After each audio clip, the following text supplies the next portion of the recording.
You've heard the stories. Maybe you have even seen that episode of Black Mirror.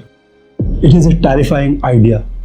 A single score that controls every part of your life in China, from the things you buy to where you are allowed to travel.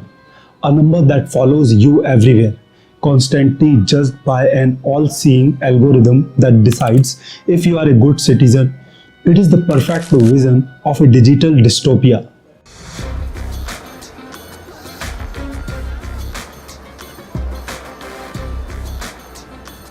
China has long been a surveillance state.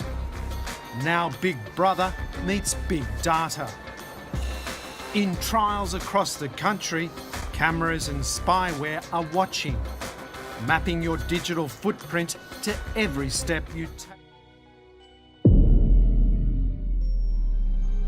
But what if I told you that for the overwhelming majority of people in China, this all-knowing, all-powerful social credit score doesn't exist?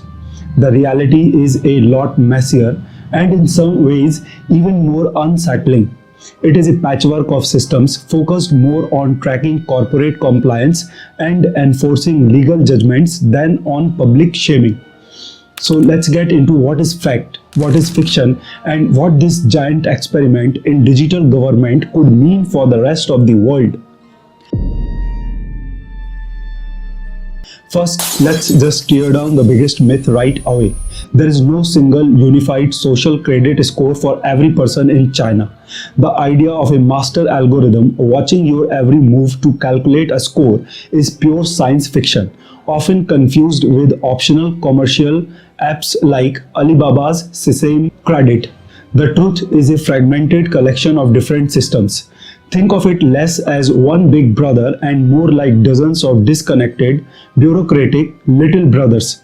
For years, various city governments ran pilot programs, some of which did test point-based rewards for things like donating blood. However, after public pushback, many of these were shut down, scaled back, or made entirely voluntary. And despite China's reputation for high-tech surveillance, the social credit framework isn't really built on sci-fi level tech.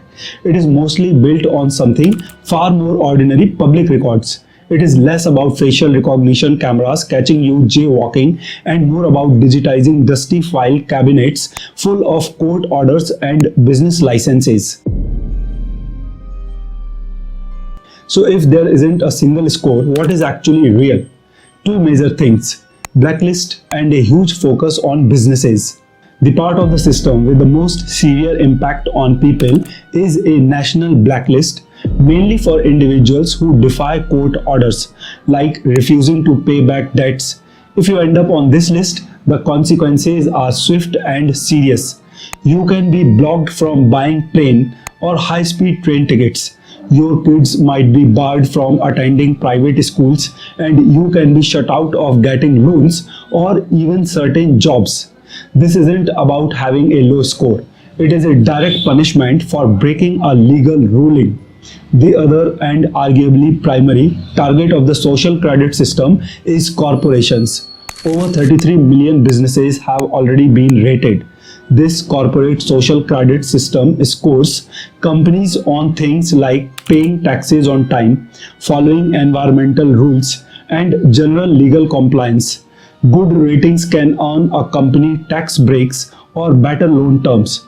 Bad ratings can get a company blacklisted, making it nearly impossible to get government contracts or access certain markets. The official goal is to create a more trustworthy market, but it also hands the state an incredibly powerful lever to control corporate behavior. This gets to the real purpose behind the social credit system. Beijing sees it as a tool for digital governance, a way to enforce rules and build trust in a massive, complex economy where things like court rulings have often been hard to enforce.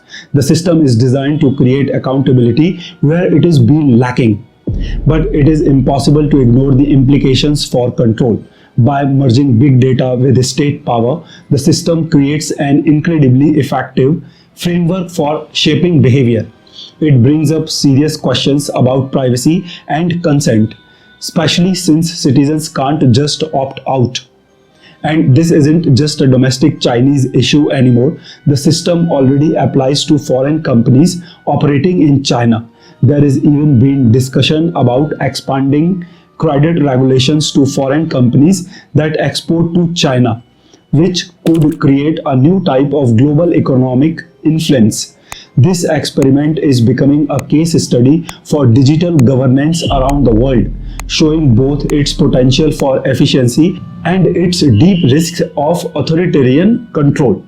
So what is your take on all this? Is it a necessary evil to build trust in a modern economy, or a dangerous blueprint for digital authoritarianism? I'm really curious to hear your thoughts. So drop them in the comments below, and if this breakdown helped clear things up, hit the like button, subscribe for more analysis. So the popular image of China's social credit system as a simple dystopian nightmare isn't quite right. It is a complicated, evolving and fragmented web of programs aimed at regulating behavior, mostly in the corporate and legal worlds. The myth of the single score distracts from the things that are very real. Powerful blacklists that enforce the law with an iron fist, and a sweeping system to monitor and steer businesses. The bigger question is what this all represents for the future. As governments everywhere, including those in the West, adopt more data-driven tools, China's system is a stark preview of what is possible. It forces us all to ask, where do we draw the line between security and surveillance, between building trust and demanding total conformity?